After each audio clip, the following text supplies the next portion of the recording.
here's how you can change your perks and select a specialty. So first click on multiplayer, go to your weapons loadout, and now click on your loadout you want to change. Down here you have your perk 1, 2, 3.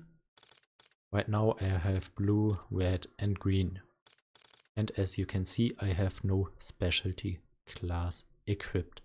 So to change this, you have to select all 3 colors. Click on your perk, for example perk 2. As you can see, we are now on perk 3.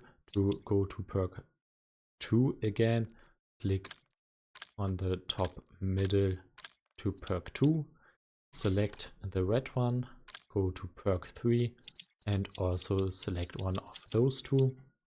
Click on bankroll, for example, and now you have enforcer. To get the blue specialty, select all blue perks and now you have weaken equipped. Same for the green one. Now you have strategist. I hope this video was helpful. If you have FPS problems in Call of Duty Black Ops 6 as well, click on this video.